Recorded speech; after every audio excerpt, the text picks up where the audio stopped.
Hi, welcome to That's Ready Mysterious, the show where every bite-sized mystery is rooted in reality. I'm your host, Kelly with an I, leading you through a maze of short stories that are filled with perplexing true mysteries. From missing people to unsolved crimes to eerie coincidences, each episode invites you to step into the unknown and question the ordinary. These tales aren't from fiction, they're stories history hasn't solved. Whether you seek suspense, love curious facts, or are just drawn to stories that linger in your mind, That's Ready Mysterious is your weekly passport into the truly strange, baffling, and unforgettable. Tune in and let the mysteries begin. Transcripts and references for all episodes can be found at that'sreadymysterious.wordpress.com. No apostrophe and no exclamation point. Today's tale is about the ghost blimp L-8. A Navy spokesman said of L-8, "Nothing the Navy knows now has given a satisfactory explanation of what happened." What happened to L-8? L-8 started its life as a Goodyear blimp.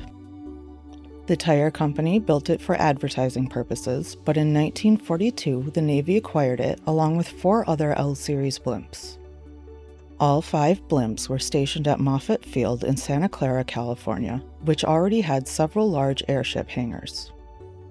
At the same time as these acquisitions, the Navy also took other L-series blimps and stationed them at Lakehurst, New Jersey, where the Hindenburg disaster happened. Sunday, August 16, 1942, started as any usual day. The weather that morning was calm but overcast. The United States had been involved in World War II for about 8 months. The Americans feared another attack by the Japanese on the West Coast, so they were constantly watching for Japanese submarines. The Navy also put together a fleet of airships to patrol the West Coast, just like they patrolled the East Coast watching for German U-boats. Most of the airships the Navy used for this purpose were blimps. Blimps were easy for small crews to operate because they weren't much more than gas-filled balloons or envelopes with a gondola attached. Blimps could even stay aloft without a crew aboard as long as their envelopes were intact, as L-8 proved. Aviation historian Dan Grossman explained that blimps were good for coastal patrols because they could stay aloft for long periods of time, fly slowly and at low enough altitudes, as well as hover over targets and fly in less than perfect conditions. At around 6:03 a.m., Navy blimp L-8 departed from a small airfield on Treasure Island, an artificial island in the San Francisco Bay, which had been built for the 1939 World's Fair. There were 2 men aboard L-8. Lieutenant Junior Grade Ernest DeWitt Cody was 27 and had graduated from the Naval Academy in 1938. Ensign Charles Ellis Adams was 34 and had been in the Navy for over a decade. He was a recently commissioned officer, and this was his first flight as an ensign. He had previously served during a famous airship disaster, the sinking of the USS Macon off the coast of California in 1935. Both men were experienced airship pilots. Before the flight, there was a 3rd man aboard, James Riley Hill. Just before taking off, Cody ordered him off the blimp. Hill thought Cody must have been worried about the added weight. The first 90 or so minutes of L-8's flight seemed to be normal enough. The men aboard the blimp waved at the fishermen below. At 7:50 a.m., during their last 2 hours of flight, Cody and Adams radioed saying they saw an oil slick on the water. This could be an indication of a submarine, so they went to investigate. The last message the crew on L-8 sent was, "Am investigating suspicious oil slick. Stand by."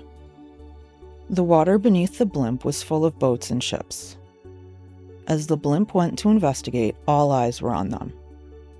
Skippers on the boats below ordered full speed ahead, and fishermen tried to get away from the area as fast as possible in case depth charges were dropped. Surprising everyone, the blimp circled around once, but didn't circle back a second time and didn't bomb the slick. Instead, the ship shot upwards into the clouds above. It continued to rise, then drifted at about 2,500 feet or 762 meters before falling again. At around 8 a.m., there was still no follow-up report. At first, the Navy assumed that the radio on board L-8 was out. There was no real worry at headquarters. When the blimp didn't report by 9:30, nearby ships were alerted. Then the messages started pouring in. The first came from an airplane pilot in the area. He said that he saw the blimp flying out of control and was worried the crew might not be all right, but before he could get close enough to see inside, L-8 dropped below the cloud bank again. About an hour later, a second message came in, this time from an artillery patrol station, Fort Funston, which was situated on the beach.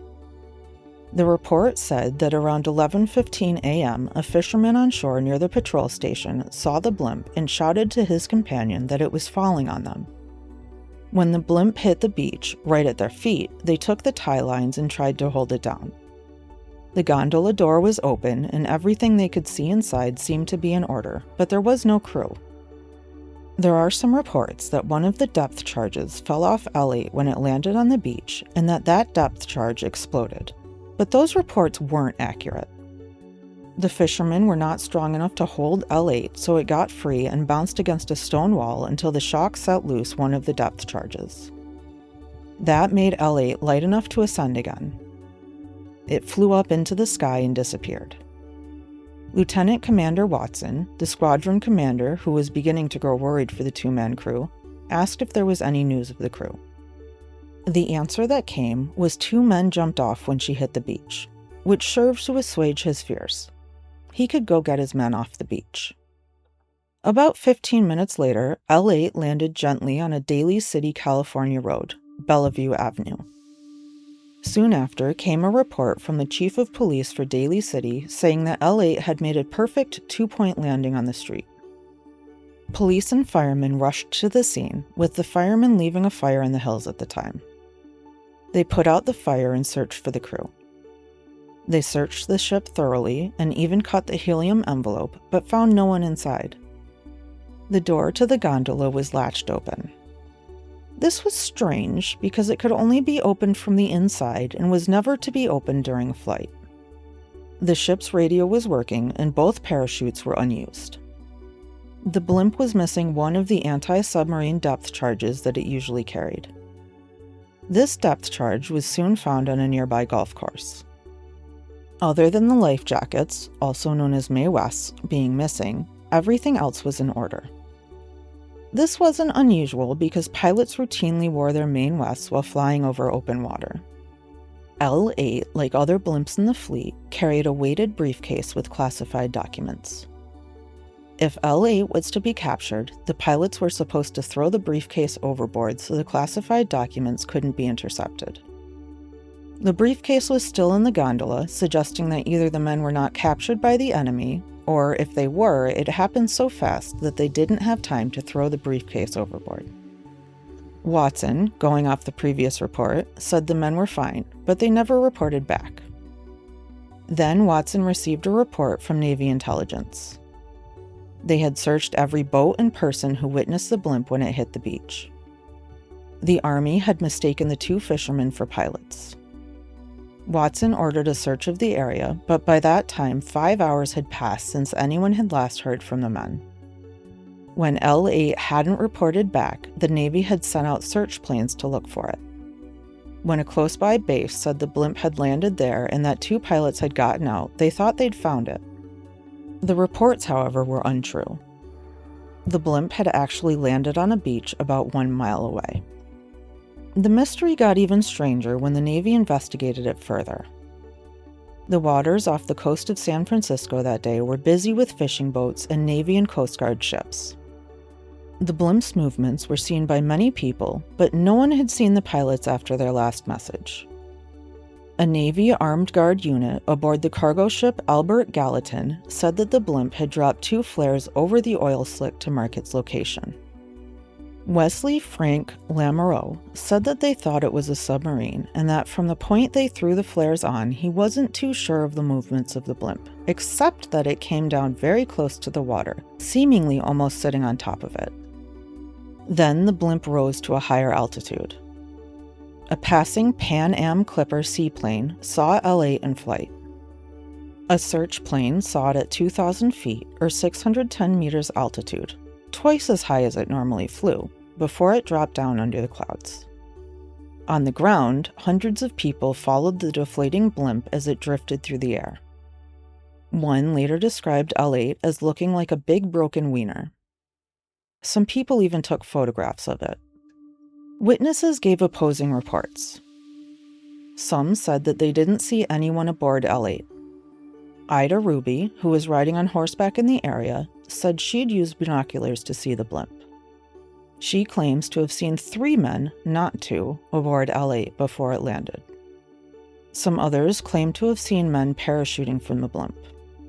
On August 18, 1942, just 2 days after the incident, the Navy said that they had concluded their land search, although they would continue to search the water for the men. A 12th Naval District spokesman said that the land search had been finished and that the area where the blimp touched down on the beach had been thoroughly searched. They said, "The Navy is positive the men were not on the ship at any time during its derelict flight over land." What happened to Lieutenant Cody and Ensign Adams? There are some theories. Some believe the men defected. Others think that they were murdered by a stowaway, although the Navy says this is impossible. Others think they got into a fight over a woman and killed each other. Some believe they were abducted by aliens. The theory the Navy believes to be true is that one man went outside the blimp during flight to repair something and fell. Then the other man tried to rescue him and fell overboard. The Navy said if this were the case, their Mae Wests would have kept them afloat forever, but if they had fallen from 300 feet up, they would have sunk immediately. The Navy didn't wait long to come to this conclusion. They decided on this theory only 2 days after the disappearances, but admitted it was conjecture. The Navy also says that it's possible that one of the men fell out when throwing a smoke tracer over the oil slick, saying that Adams may have fell out, yelled for Cody, who went after him and also fell out. Despite this being the working theory, the Navy admits that it doesn't answer why no one saw the pair fall from a blimp when patrol ships were keeping an eye on them, nor does it explain why no trace of the men was ever found. Not long after the incident, the media dubbed L-8 the ghost blimp. L-8 was brought to the hangar and the gondola was put on a spotless cloth and was thoroughly searched. The gondola was perfect, with everything in working order. The only missing things were the Mae Wests. The gondola door was fastened open, as if opened by the crew for some reason. The radio transmitter was still in the on position, but the battery was dead. Dust in the space beneath the deck showed that the gondola had never touched water. After repairs, L-8 was returned to service in the Navy. After the end of the war, it was given back to Goodyear, where the gondola became a part of Goodyear Blimp America. When it was retired in 1982, the car, or gondola, went to the National Naval Aviation Museum in Pensacola, Florida, where it is still on display today. What happened to Ernest, Cody, and Charles Adams? Did they fall out of L-8? Were they attacked by someone? What do you think?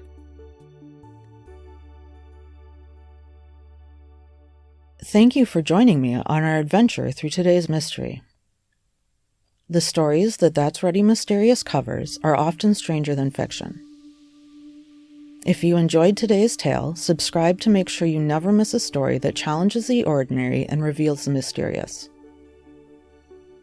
Until next time, keep questioning and remember the world is full of mysteries yet to be explored.